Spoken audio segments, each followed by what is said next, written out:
तथा समस्त पशुपालक भाइयों को नमस्कार। आज हम आपसे यह बताना चाहते हैं पशुपालन में पूंजी की समस्या। अगर आपके पास पूंजी नहीं है और आप पशुपालन कर रहे हैं या पशुपालन करना चाहते हैं तो समस्या यह है कि आप अच्छी नस्ल की या अच्छी गाय कैसे खरीदें मार्केट से। सबसे बड़ी बात यह है, कुछ गायें अच्छी होती हैं लेकिन वो कमज़ोर होती हैं। कमज़ोर दुबली होने के कारण उनका मार्केट वैल्यू, उनका दाम कम होता है। वह गाय आपको सस्ती मिल सकती हैं लेकिन उनको खरीदना नहीं बड़ी बात है, उनको सबसे बड़ी समस्या है अच्छा देखभाल। वह दुबली या कमज़ोर तो हैं ही, लेकिन उनको हम जब लाएं तो उनको इस तरह से रख रखाव करें कि वह बहुत जल्दी कुछ ही महीनों में, कुछ ही दिनों में अच्छी मोटी ताज़ी हो जाए, जिनसे वह जानवर जब स्वस्थ हो जाएगा तो आपको अच्छा दूध देगा, आपकी इनकम अच्छी होगी, या आप उसको मार्केट में फिर बेचने के लिए ले जाएंगे तो भी अच्छा दाम मिल जाएगा। इसके लिए सबसे बड़ी बात यह हम आपसे बताना चाह रहे हैं कि आप कोई स्वस्थ और दुबली गाय लाए हैं, उस पर विशेष तौर से यह ध्यान दीजिए कि गाय अगर गाभिन है तो ठीक है। अगर गाभिन नहीं है, दूध दे रही है, तो आप उसको जो भी दाना चारा खिलाते हैं उस पर यह ध्यान दें उसका स्वास्थ्य तो बने, लेकिन दूध जो वह अपनी क्षमता से निकाले, उसको निकालने दें, दूध को दूहते रहें, लेकिन दूध निकालने के लिए कोई दाना चारा न खिलाएं।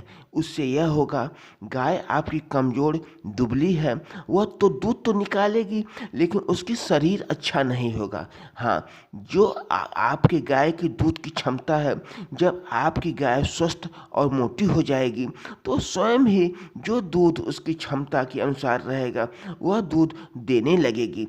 इसके लिए विशेष तौर से यह ध्यान दीजिए, आप दाना और चारा 2 बार देते हैं, सुबह और शाम। दुबली और कमज़ोर गाय जो होती हैं उनका पाचन तंत्र बहुत ही कमज़ोर होता है और वह एक बार अगर आप उनको ज़्यादा दाना और चारा दे दिए हैं तो वह उसको सुचारू रूप से पचा नहीं पाती हैं और पचा न पाने के कारण उनको अनेक समस्याएं हो जाती हैं।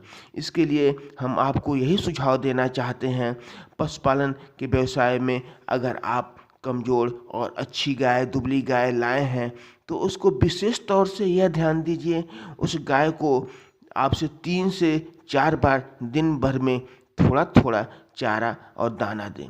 यह प्रक्रिया आपको 15 दिन या महीने भर करनी पड़ेगी और जब 3 से 4 बार देंगे, जो भी खाएगी गाय समय से पच जाएगा, क्योंकि वह आप उसको उसके क्षमता से थोड़ा सा कम देंगे, आराम से वह उसको पचा लेगी और उसका विकास होता रहेगा। और भी एक बात हम आपसे कहना चाह रहे हैं, आप जो भी दाना चारा दे रहे हैं उस पर विशेष तौर से एक ध्यान दीजिए, जवाइन। जवाइन एक ऐसा चीज़ है जो पाचन क्रिया में सहयोग करता है।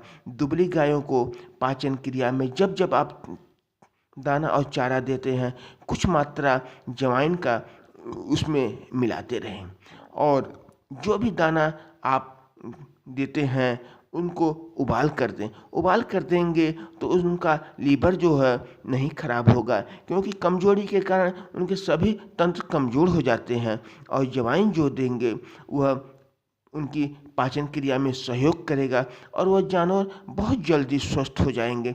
इससे आपको फायदा मिलेगा। और भी एक बात हम आपसे कहना चाहते हैं, पूंजी के अभाव में होने के कारण आप अच्छी नस्ल की गाय नहीं खरीद सकते हैं, क्योंकि अच्छी नस्ल की गायें बहुत महंगी होती हैं। इस पर हम यह कहना चाहते हैं कि आप दुखी न हो, अपना व्यवसाय जो भी जानवर आप अपनी क्षमता के अनुसार खरीदे हैं उनमें एक दो कुछ जानवरों का चुनाव कर लें जो अच्छे हैं, उनको अच्छी क्वालिटी के सीमन से गाभिन कराएं। इससे यह होगा कि आपके यहाँ जो अगली नस्ल तैयार होगी वो अच्छी क्वालिटी की नस्ल हो जाएगी। इससे आपका व्यवसाय, आपका डेयरी फार्म आगे चलकर एक उन्नतशील जात में हो जाएगा। इससे आप का व्यवसाय फलेगा फूलेगा और आपका विकास होगा। इसलिए हम यही कहना चाहते हैं कि आप पूंजी को महत्व दीजिए, लेकिन पूंजी को बहुत ज़्यादा महत्व मत दीजिए। और गायों को जब कभी भी आप खरीदते हैं, उनको आपके पास अनुमानतः एक बात है कि 10 गायों की खरीदने की क्षमता है, उनको 10 न खरीदिए, कम गाय खरीदिए। क्योंकि अगर आप नए हैं 10 खरीद लेंगे, फिर 2-3 महीने बाद गाय दूध कम कर देगी, तो क्या करेंगे? इसलिए गायों को जो भी खरीदना है, कुछ गायों को खरीदने के बाद 2-3 महीने बाद फिर खरीदिए, फिर खरीदिए। गायों में 4 चरण का दूध होता है। पहला चरण, गाय जब बच्चा देती है वह 1 चरण दूध देती है। उसके बाद 3 महीने बाद दूसरा चरण देती है। अनुमानतः गाय 3 महीने बाद गाभिन भी हो जाती हैं, अच्छा खान पान, अच्छी नस्ल होने के कारण। और फिर उसके बाद 2-3 महीने और बीतने के बाद तीसरा चरण आता है। उसके बाद अंतिम चौथा चरण होता है। इन तरह से दूध कम बेसी होता रहता है और इस तरह से व्यवसाय पर असर पड़ता है। जब आप रुक रुक कर जानवरों को खरीदारी करते रहेंगे, तो वह जो दूध की मात्रा कम बेसी होगी उसको आप मैनेज कर लेंगे। जय गौ माता। समस्त पशुपालक भाइयों को नमस्कार। हमारा आपसे विनम्र निवेदन है कि लाइक और सब्सक्राइब करते रहें। गौ माता के सहयोग में सेवा करें।